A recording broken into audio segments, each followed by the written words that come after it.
Io sono Pasquale. Sono Pasquale Ariese Lire. I miei sono Giovannella Peppinella. Non ci metto mai niente. No, eh, No, non diciamo che sì.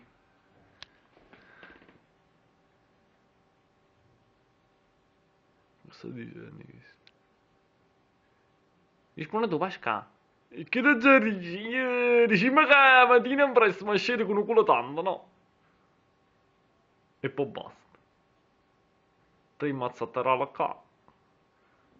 E basta. Niente più, niente più. Mi fai schifo. Ti dico solamente una cosa. Getto sangue qua e getto sangue là. Non ti dico più niente. Ti dico non do cuore questo. Vaffanculo qua, vaffanculo là, cresce fitta e baccalà. No, a me mio marito non fa mai sesso con me la sera. Fa tutte cose tranne che quello. Mette una cosa qua, una cosa là, vi. Non sa niente da fa. È un pesce piccirilla. Non te ne fa male i capo alla fine. È ciuccio marito, è ciuccio veramente. Non sa fare niente, niente proprio. O pesce non tiene. Va sempre a rotto.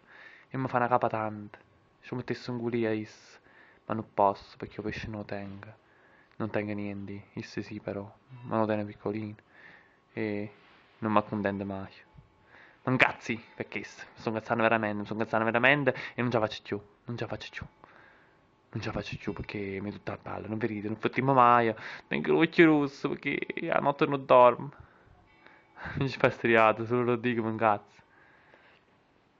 Poi scava, veramente non fotte. No, diciamo che hai fotte, però quella è una mezza puttana. Sto fa mettere solo in dei pack. Però, poi, a giuro la verità, e non te la manco portosa. Io cerco pare, ma lui non lo tiene.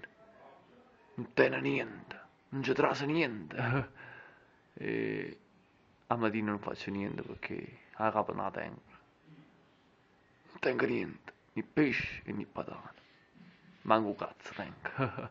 Manco quello. Ciao ciao.